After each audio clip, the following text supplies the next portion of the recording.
Hey, Simple Truth family, it's good to see you guys again. We're coming to you with our midweek encouragement.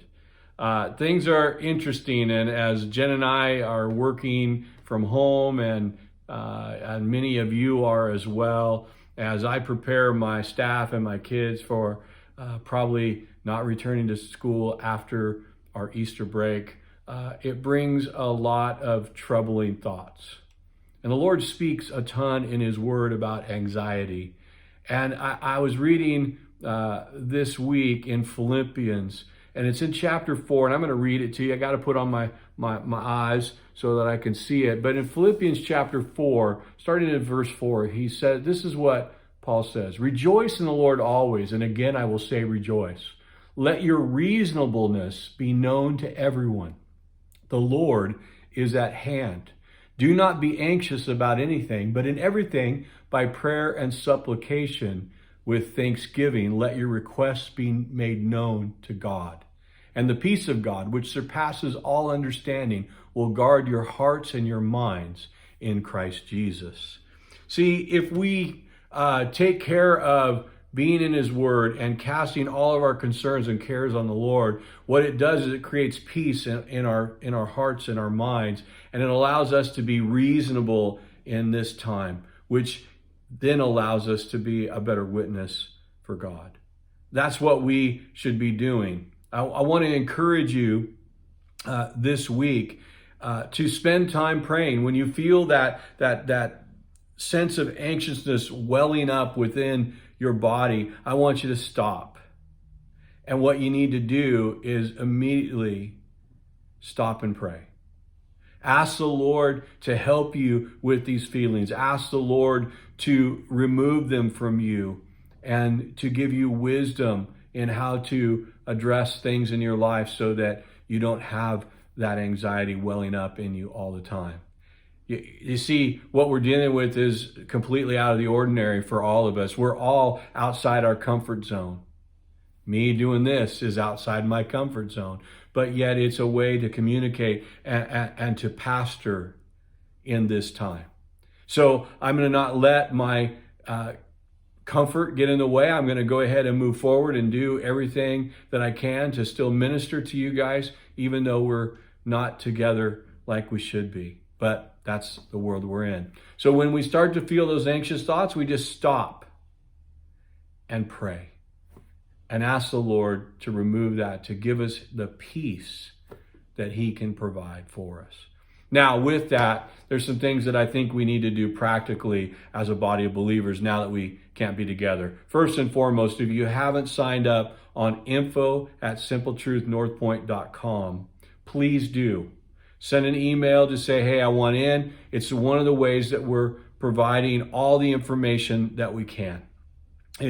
We want to make sure that there's a tool for you to get to us and for us to get to you with information so that we can provide any needs that might be. So one of the issues that we see right now is if you go to the stores, there's no toilet paper. So if you need toilet paper, hey, the church has some. And if you need some, seriously, don't not ask. Please ask, and we'll share what we have so that you have that. I don't want anyone worrying about that kind of stuff and driving around. We will find a way to get that to you if you need it.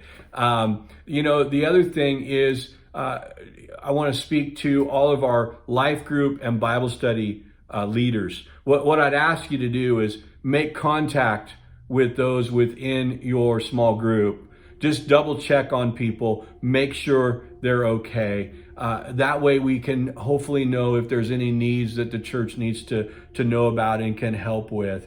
We want to be there for each other. And that's kind of the purpose of those smaller groups, the life groups and the men's and women's Bible studies, is to get down to a smaller group so that you all can be part of each other's lives and know what's going on so that we can meet the needs. Now, my hope and my prayer, guys, is within your small group, if you can meet the need, please do that. But if the need's greater than that, please don't hesitate to email in or to call me, and we'll work on trying to find a solution to the situation that's going on.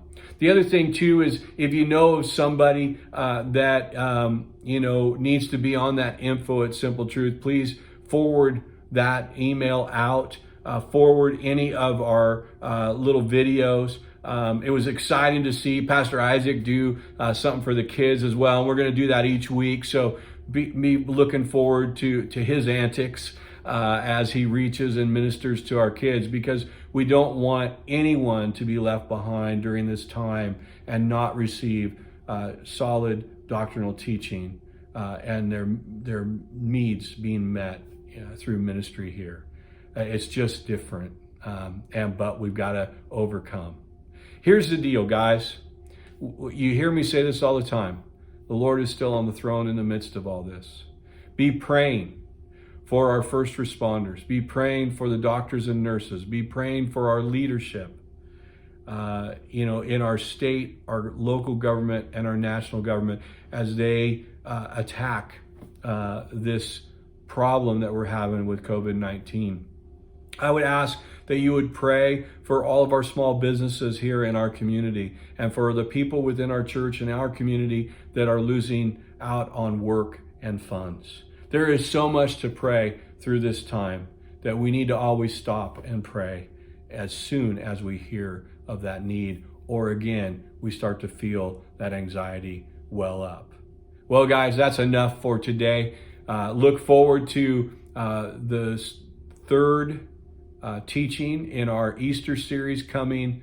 It'll probably be up and running by late Saturday. That way you can have church whenever you so desire. It warmed my heart to hear of so many families gathering. I heard of some that went and bought donuts and made banana bread and made it an event where they all got together, and that's great. We hope that you can spend time worshiping the Lord on Sunday with us as a family, even if it is through video. So Lord bless you guys. Have a great rest of your week, and know that Jen and I are praying for you.